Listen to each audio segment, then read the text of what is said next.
Oh, somebody's leaf blowing. Looks like it's John. Alright, I'm going to take a walk over here and check this antenna that I don't see. Oh, there it is. Okay. Where is it? Ah. Oh, there it is. Okay.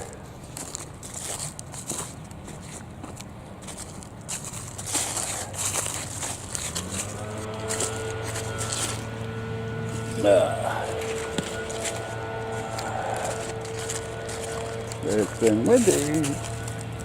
All this shit's laying around here. The wind's been blowing it around.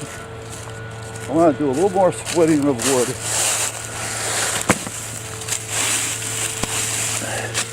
And then I want to get this put in there. But I got more wood to split first. Let's see how this is holding up over here.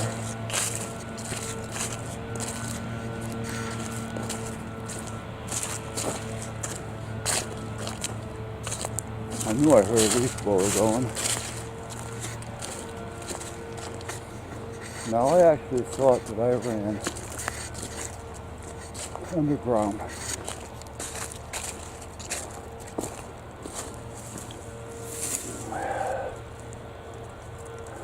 Why didn't I? Huh. Well, you know what? It's all in here, and this is sealed all the way through, so it should be okay. But I haven't got this done yet. My plan was to hook up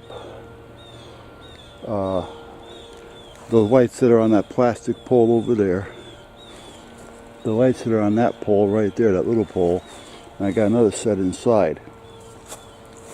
Build a wooden triangle like around the pole, like here, here, and then put the light on each part of the triangle, or a box, but a triangle would be fine, and put it on that pole there, and then slide all this wire up inside that pole so I can connect it, and then drop it down inside here, and that way here the lights will be up about 10 feet or so. Or the other pole, but I think that's the pole that'll fit the easiest. And we'll be all set.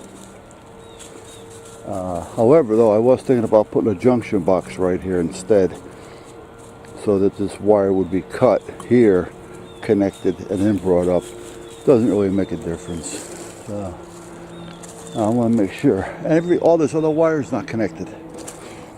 So all this other crap here, none of this is connected anymore. All this underground stuff, it's all disconnected. This thing working? Yeah, but my weight came off. That's what happened. All right.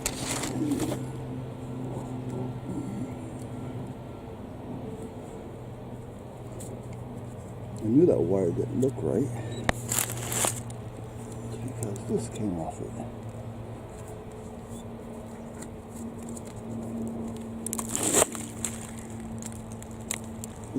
Weight makes it work with the wind, so that when it gets windy, this here keeps the tension on that wire and the leaves, or the trees rather. So as the trees move, this will go up and down. Now this is a little heavy. I had it on here just to try it to make sure that it was going to work. Now that I know it's working, but it's just a little heavy, I think, yeah, that's a little heavy. I don't need something that heavy. I'm going to hook up something permanently so I don't have to worry about it falling out. So that's what I'm going to do now. That's why I came over to check that. So, here goes the train, guys.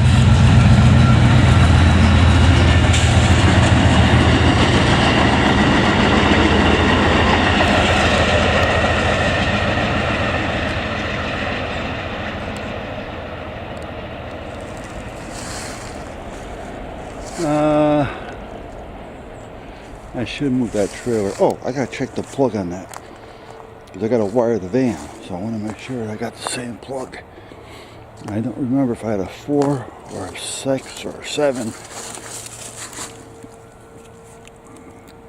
2, 4, 6. It's the 6th prong. Okay. Oh, I know why. Because I can run the winch off it as well. Okay.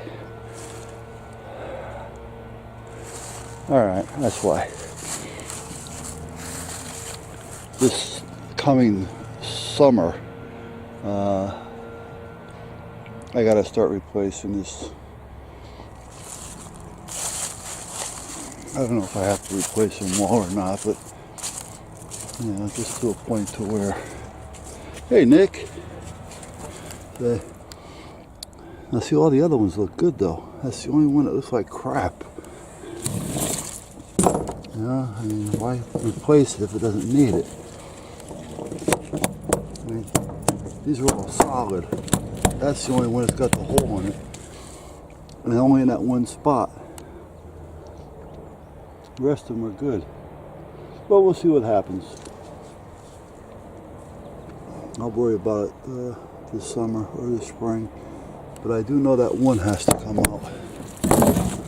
The one next to it hasn't caught any diseases yet, so that should be okay. So I'll probably just replace that one. I'll put a piece of pressure treat in there. And then I'll power wash the whole thing down. And then I'll soak it up with some linseed oil and let the oil soak right into all that crap. And then not worry about it anymore for a while. Alright. And this spring, I want to move that weeping willow I have over there. You got a weeping willow right there. I'll show it to you in a minute. And I have one over here, and this one over here is doing real good because of where it's at. That one isn't doing well because of where it's at.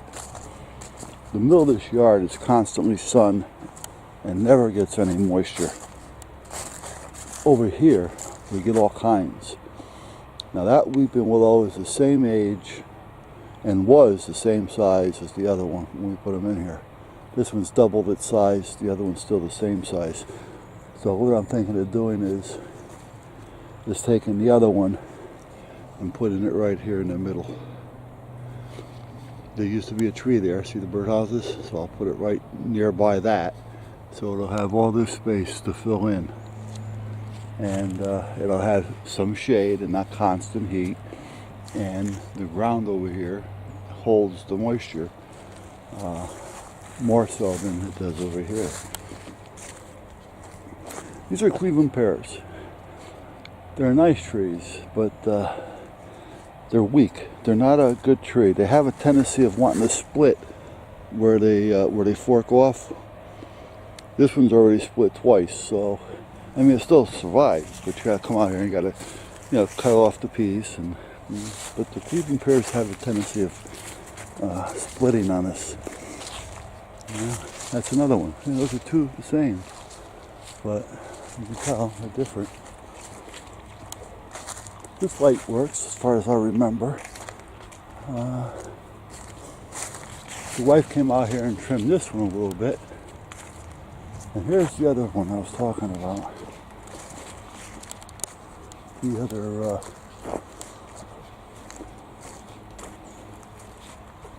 weeping willow. So it's not doing very well at all over here. So I'm going to wait, and before it starts sucking up the sap for the spring, I'll move it over there.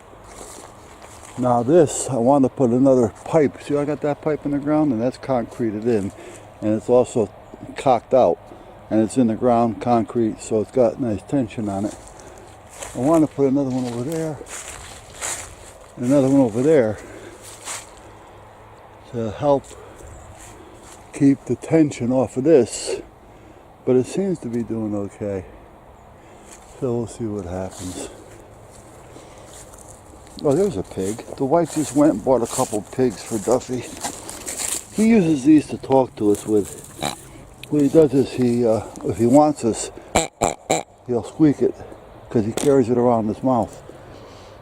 And if he wants to go out, then it's a different. Right? And then if he wants to eat, it's like. Yeah, and then if we talk to him, he'll answer us with this. We have no idea what he's saying, and he probably doesn't know what we're saying. Well, he probably does. Those are a lot smarter than we are. But the wife couldn't find any of his pigs, so she just bought 2 more for him because he does. He keeps it with him and he carries it around with him because he communicates with us with these things.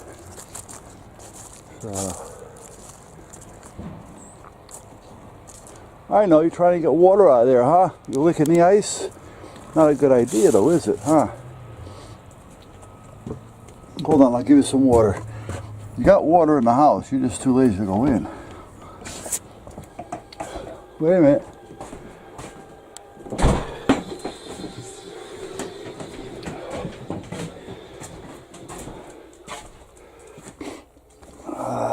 Water.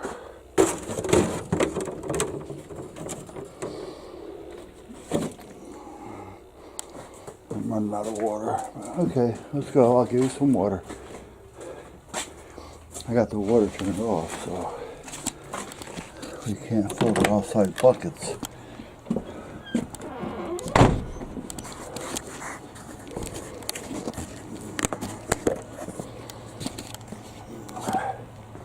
Here you go.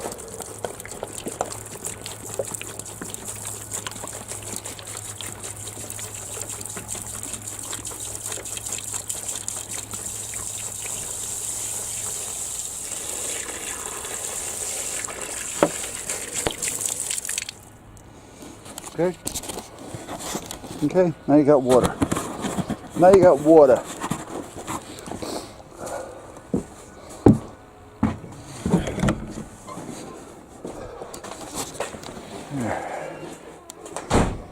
Now you've got a gallon of spring water, or whatever it is.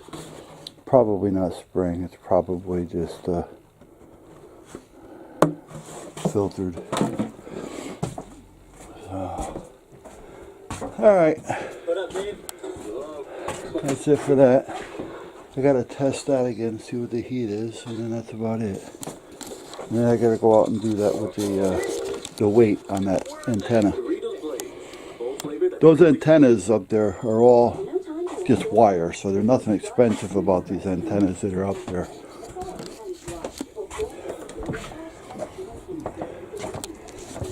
These antennas are all just basically wire. The most expensive one back here is the Delta, and I think that cost me 80 bucks 2 years ago. However, the big stick, which is the Antron 99, I think that was 70 or 80 bucks. And the BTV4 by Hustler, I think that was 150 bucks. But all these other wire antennas, they're just basically wire. That antenna up there, that's a 2-meter 440. That was costing me like 40 bucks.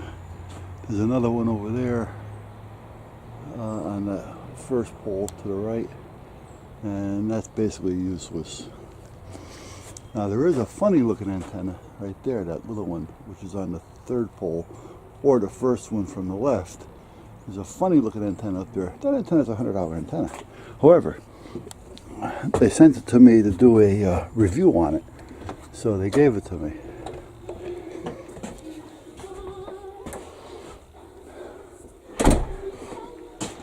All right. Whoop, I'm done.